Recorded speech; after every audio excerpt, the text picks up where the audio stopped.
El daño cerebral es toda lesión neurológica que ocurre cuando ya nuestra vida está comenzada, no ocurre en el nacimiento, sino a lo largo de nuestra infancia, adolescencia o adultez. Puede ocurrir por ictus, traumatismos, anoxias, es decir, un momento, una lesión cerebral que ocurre pues, de forma sobrevenida a alguna causa externa o interna. Al final, en un cerebro adulto que ya está desarrollado, lo que ocurre es que esas funciones ya están tradicionalmente ubicadas en una región del cerebro. Entonces, cuando esa región se ve afectada, las funciones que se ubican en esa región o en esa red de conectomas de esa ubicación se ve alterada. Por eso aparecen alteraciones cognitivas, motoras, emocionales, conductuales. Para conseguir la máxima recuperación, la mejor rehabilitación, hay que tener en cuenta varios factores. Primero, que hay que empezar cuanto antes. Es decir, el cerebro está primado para recuperarse en los primeros 6-9 meses después del daño cerebral, con lo cual hay que empezar pronto y además cuanto antes mejor. Segundo, hay que hacer un tratamiento multidisciplinar. ¿Qué significa eso? Que hay que rehabilitar todo aquello que esté alterado. Si tú no detectas que está alterado el lenguaje y no lo rehabilitas, pues no estás haciendo una buena neurorehabilitación. Y quizás la tercera clave sea durante el tiempo que sea necesario. Porque muchas veces decimos, bueno, como ya anda o como ya habla, ¿no? Entonces, si tiene margen de recuperación hasta un 90% de su situación previa y lo dejamos en 80%, pues estamos perdiendo ese 10%. Entonces, lo más importante, tratamiento temprano, tratamiento multidisciplinar y durante el tiempo que sea necesario. O sea, nosotros, desde el punto de vista de recuperación, no nos interesa que el paciente mueva la mano, sino nos interesa que el paciente pueda coger la taza y pueda beber el vaso, ¿no?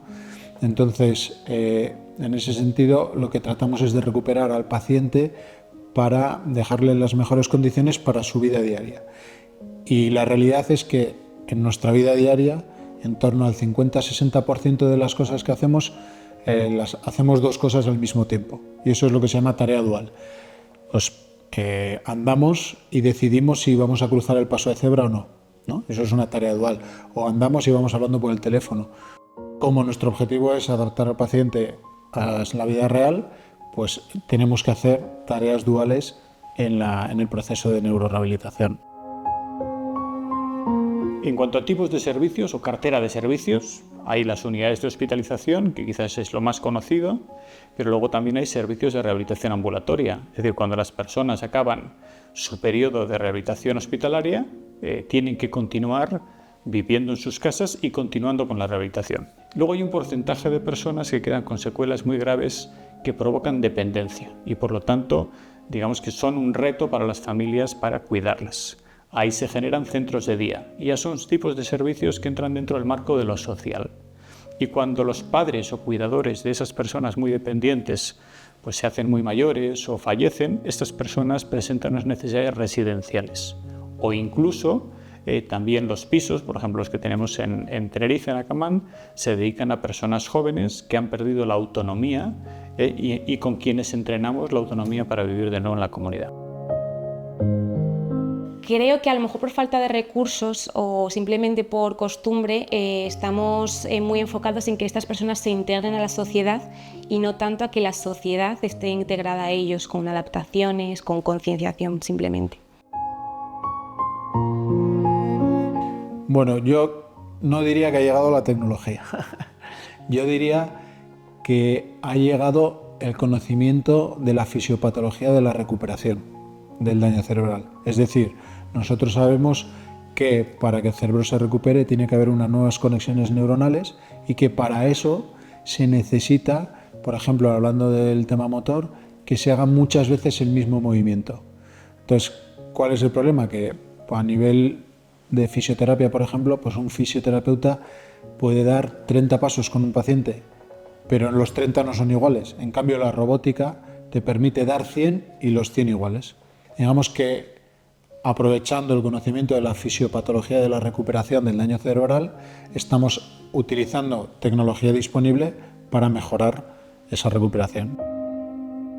A mí me llena muchísimo ver cómo personas que ya tenían su vida hecha, con sus expectativas, sus sueños, se tienen que recomponer de cero y la fuerza que sacan para conseguir eso, nuevas expectativas, nuevos sueños, nuevas motivaciones para seguir en el día a día. Y yo creo que el contacto con la enfermedad grave, te ayuda a relativizar muchas cosas en la vida y te ayuda también a ver que el bienestar o la felicidad no dependen de una situación concreta de salud, sin duda la salud ayuda, sino que depende del cociente entre expectativas y logro. En los momentos en que tú pierdes súbitamente la salud hay un duelo, inevitablemente. Pero yo he visto gente con discapacidad muy importante capaz de ser tan feliz como gente que no tenía ninguna discapacidad. Y tiene que ver con la capacidad de adaptación, con la capacidad de resituar tu proyecto de vida y de resituar tu expectativa con respecto a los logros que puedes tener.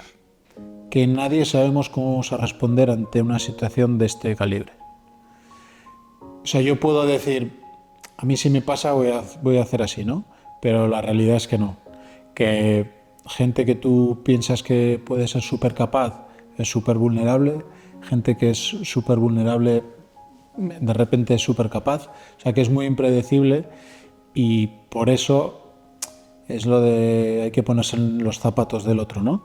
Entonces, ya no es solo el daño cerebral que tengas, sino es la vivencia que tú hagas de ese daño cerebral, ¿no? Y eso yo lo pienso mucho, cómo reaccionaría yo, y creo que es impredecible.